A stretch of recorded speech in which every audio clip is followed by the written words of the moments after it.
My name is Jane. I am 17 years old, and my uncle hid inside my wardrobe for 2 days before I knew he was there. He was still in there the night my parents went out and left me alone in the house. I did not know any of this until a stranger on Snapchat sent me a photo of myself lying in my own bed. Stay with me, because this one starts with a phone notification and it ends with a smashed window and a recording that made my mother physically sick. Subscribe before we get into this. Drop a comment telling me where you are, and keep the lights on. Let me start from the beginning. My uncle had been staying with us for a few weeks over the winter holiday. My parents liked having him around. They found him entertaining. They thought he was funny and easy company, and they were glad for the visit. I did not share their view. From the moment he arrived, I felt wrong about him. Not in a way I could fully articulate at the time. Not in a way I could point to a single thing and say this specifically is the problem. It was a collection of small details. The way he would find reasons to be in whatever room I was in. The way conversations felt slightly off, like he was always steering towards something without quite getting there. And the stare. He had a particular way of looking at me. It would start at my face and then gradually, slowly drift downward. Not quickly. That was what made it so deliberately unpleasant. It was patient and unhurried, and it made me want to leave the room every single time. I told my parents. I tried twice.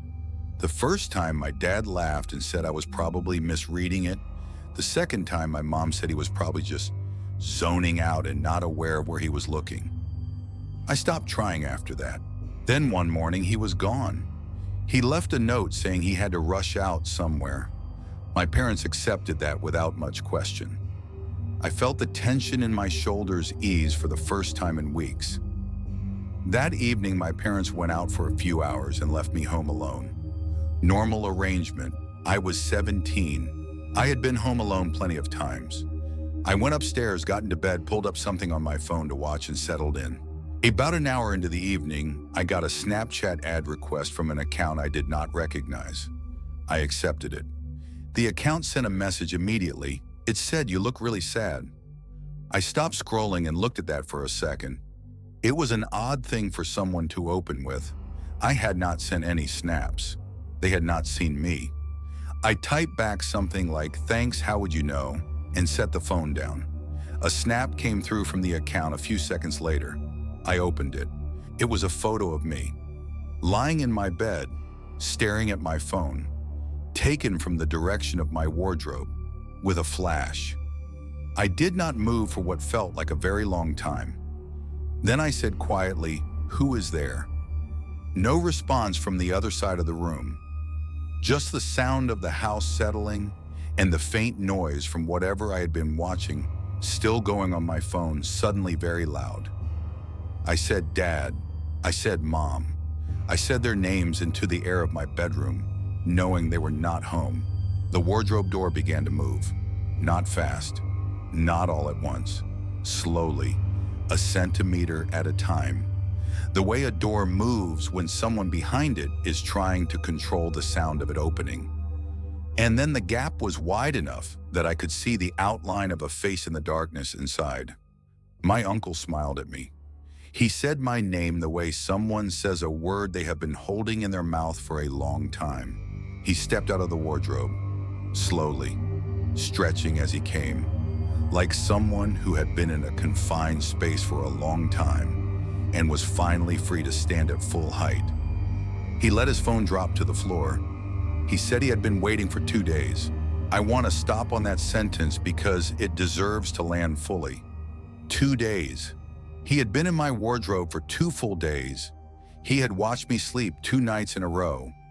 He had watched me go through my normal routine in my own bedroom, believing I was alone. He had been there in the dark the entire time, waiting. I was backed against the far wall of my bedroom with the bed between us and nowhere useful to go.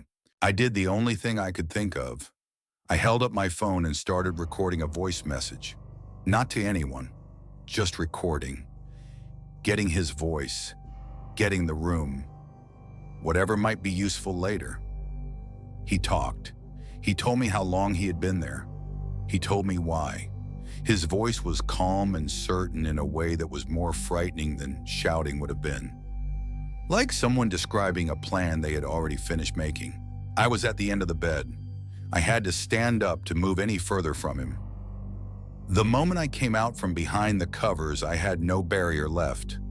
I stepped back until the wall was against my spine. He said, "Where do you go now?" He moved toward me. I screamed at him to stay back. He ignored it.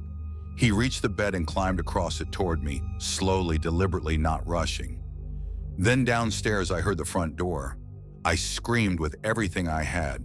Not a word, not a name, just volume, just noise as much as I could produce aimed at the staircase. I heard footsteps on the stairs immediately. Running. My parents coming up fast. My uncle straightened up. His expression changed for the first time. Not afraid. Calculating. And then something happened very fast. I felt a sharp impact against the side of my head, and everything went dark. When I woke up, I was on the floor. My parents were kneeling over me. They were asking me what happened. They kept saying my name. The bedroom window had a hole in it, glass on the floor inside and outside. He had gone through the window rather than face them coming up the stairs. I handed my dad my phone. The voice message was still recording. My dad listened to it for about 30 seconds. Then he put the phone down carefully on the bed and went to the landline downstairs without saying a word. My mom listened to it after him. She left the room before it finished. The police came. They took the phone. They looked at the broken window. They went through the family and found that no one had seen him since he left that note the morning he supposedly rushed out. No one knew where he had gone. No one has known since. He has not been found. The wardrobe is gone. I asked my dad to take it out the week after it happened, and he did it without asking me why. My room looks different without it. There is a blank wall now where it stood. I look at that wall every night before I go to sleep. Every night I check the closet, I check under the bed, I check the window lock. I open the bathroom door and look inside. I go through the whole room methodically before I let myself lie down. It takes about 4 minutes. I have not skipped it once, because he was there for 2 days before I knew. And the only reason I found out was that he wanted me to find out. He decided to tell me. If he had not decided that I would still not know. That is the part I come back to, not the window, not the phone. The 2 nights I slept in that room completely unaware. The second story, my name is Vicky. I am 34 years old. I am a psychiatrist. And what I'm about to tell you starts with a stranger on Snapchat who knew my nickname, who knew a secret I had carried for 10 years, and who used both of those things to make me do whatever he asked. It was a snowstorm. I was housebound. I had been cooped up for 3 days with nothing to do, which is its own particular kind of misery for someone whose brain runs at the speed mine does. I downloaded Snapchat on a whim and posted a couple of cheerful videos, offered to give advice to anyone who needed it. Almost immediately, a message came in from someone named Elias. He said he needed someone to listen. I said I would rather text first before moving to a call. He said that was fine. Then he said, "I have a secret, Vicky." I stopped. Vicky is my nickname, not my name. The name on my Snapchat profile was Victoria. Nobody calls me Vicky unless they know me personally. I had maybe 30 followers on a brand new account. I typed back asking how he knew that. He did not answer the question. He asked if I wanted to know how to earn his trust. He said he needed to know what I was doing 10 years ago on that exact date. Something moved in my chest. 10 years ago. That specific date, I typed that I was in high school, getting ready for prom probably. He said that was enough. The messages over the next several hours were not supernatural. I want to be clear about that. There was no ghost. What there was a person who knew something about me, a person who had done research, a person who had found out what happened 10 years ago and had been sitting on that information waiting to use it. His name was not Elias. That is not a name I am going to tell you for reasons that will become clear. 10 years ago, when I was in high school, there was a boy in my class who had a crush on me. He was awkward and unpopular, and my friends and I were not kind to him. We decided to play a game. I told him that if he went outside in the snow in his underwear and ran the length of the main road, I would agree to go on a date with him. I was lying. I had no intention of dating him. We thought it was funny. He went outside. He did not come back. He was found the following morning. He had gotten disoriented in the storm. He survived but barely, and he spent weeks in a hospital with severe hypothermia and frostbite. He lost 2 fingers on his left hand. I was never charged with anything. No one was. We were kids, and what we did was cruel, but it fell into a terrible gray area. The family moved away. I went to college. I became a psychiatrist. In part, I have always known because of him, because of the guilt I could never fully put down. His name was not Elias, but the person messaging me that night had chosen that username deliberately from a story I had never told anyone, except one person. He knew the one person I had told. He had gotten to them. I do not know how. I do not know what he offered or what he threatened. What I know is that over the following several weeks, he made me do a series of humiliating things publicly.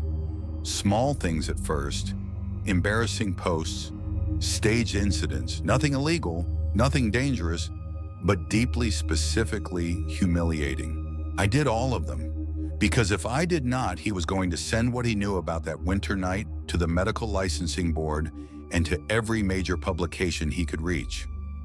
I was a practicing psychiatrist. My entire career was built on trust. One story documented and sourced would end it. He ran this for 7 weeks. I want to tell you how it ended. I am not going to tell you the specifics because the legal process is still ongoing. What I will tell you is that I eventually found a lawyer who had handled similar cases, and that the person behind the account had done this before to other people, and that the digital trail they left was longer and messier than they believed.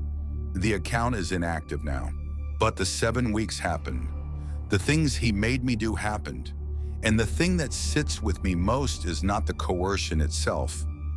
It is the fact that he found me during a snowstorm when I was bored and lonely and trying to help people, that I opened the door voluntarily, that I thought I was doing something good.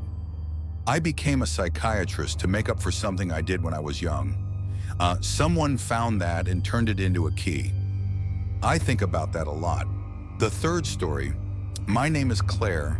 I am 31 years old. My husband, Ethan, is an emergency room doctor. He works nights. I spend a lot of evenings alone. I have gotten used to it. I am a writer, so the solitude suits the work. I am home by 7 most nights, and I usually stay in until Ethan comes back in the morning. On a Tuesday night in October, I was finishing dinner and about to take a shower when a Snapchat notification came in. I had accepted a follow request a few weeks earlier from an account I did not recognize. The username looked like a hospital administrator or a colleague of Ethan's. Generic and professional enough that I had not thought twice about it at the time. The message said, "Please come to the hospital as soon as possible. Ethan has been injured by a patient. He is in serious condition and is asking for you." I stood up from the table. My hands were already moving toward my keys. Then I stopped. I do not know exactly what stopped me. Something small and wrong. The specific combination of details that did not quite align. If Ethan was in serious condition, if he was asking for me, someone at the hospital would have called me directly. The ER has my number as his emergency contact. It is in his file. The first call in any genuine emergency would have been to my phone, not a Snapchat account I had associated with a vague professional follow request weeks ago. I called Ethan's cell. No answer. I called the hospital's main line. They put me through to the ER. No incident involving staff had occurred tonight. Ethan was somewhere in the building as far as they knew. His phone was likely in his locker. I went back to the Snapchat account and typed, "Can you send me a photo of him so I know this is real?" The response was almost immediate, but it was not a photo of Ethan. It was a photo of my front door, taken from just outside, through the small decorative window set into the upper panel of the door. You could see the back of my head in the image. I was still standing in my entryway with my phone.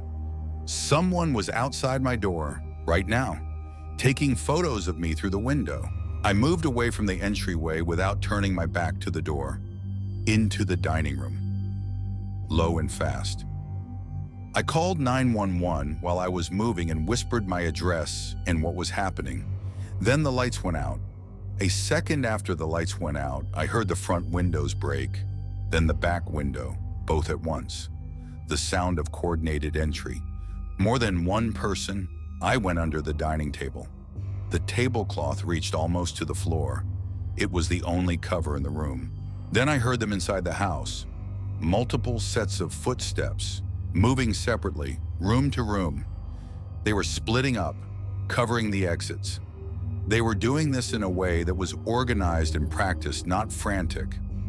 One set of footsteps came into the dining room. I saw the beam of a flashlight sweeping along the floor. Feet in dark shoes moving slowly, methodically around the perimeter of the room. Knocking chairs out of the way, checking behind furniture, moving toward the table. I had my hand over my mouth. I was not breathing. The tablecloth was thick and fell almost but not quite to the floor. The gap at the bottom was about an inch. If he pointed the flashlight directly at the base of the table, he would see my feet. He was 2 feet away. His shoes stopped next to the chair beside me. He stood there for what felt like a very long time. Then he kicked the chair aside and moved on. He said to the others that she was not in here. I heard them talking. They were going to leave. Someone had called the police. They had to go. But I had made one mistake. My phone was set to full volume, and the dispatcher was still on the line. The man above me on the couch said he could hear talking and stood up. He reached down and found me. What happened in the next several minutes is not something I can describe clearly because I was not thinking clearly. There was a bag over my head. There was a car. There was the inside of a trunk. There were gunshots. Then there was a cop leaning over me in the open trunk of a stopped car with blue and red light everywhere. My neighbors had seen the men outside my house and called 911 before I had. Multiple calls from the same block. The police had been mobilized before I ever got on the phone. By the time the car they had put me in got 3 blocks away, it was already boxed in. I went to the hospital afterward for observation. Bumps and bruising and shock. Ethan was at the same hospital, completely fine. He had been working the whole time. He did not even know anything had happened until I walked into the building. He found out his cell phone had been in his jacket pocket in his car. He had left it there that morning and not noticed all day. The Snapchat account that messaged me had been following me for weeks, building a picture of my routine, learning when Ethan left for work, learning how long I was alone. The message was designed to get me out of the house at a specific time, moving toward a specific location alone and distracted. I almost went. I was already reaching for my keys. What stopped me was one small wrong detail: the method of contact. The fact that someone claiming to be at a hospital where they had my husband's full file would reach me through a social media account instead of my phone number. One detail, that is the difference. I do not use Snapchat anymore. I do not have public social media of any kind. Ethan and I have a code word now that he uses when he calls from an unfamiliar number, so I know it is genuinely him. We check the locks together every night before bed. Front door, back door, both windows on the ground floor. It takes about 3 minutes. We have not skipped it once. 3 stories tonight. Jane found out a man had been in her room for 2 days by opening a Snapchat from a stranger. Vicky got a message from someone who already knew her deepest secret before she typed a single word.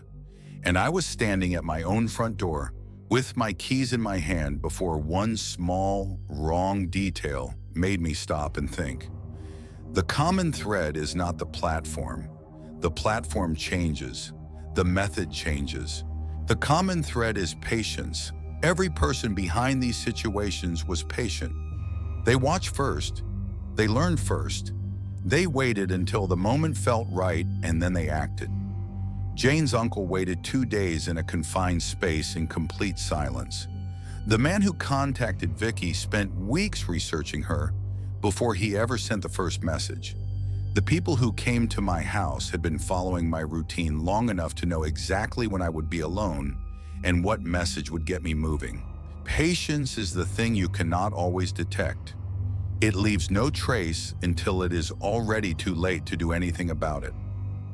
So do the small things. Check who is following you online. Turn off location services. Have a code word with the people you love. Notice when a detail does not add up. Jane's uncle made one mistake. He wanted her to know he was there before her parents came home. That one mistake saved her. You may not get one.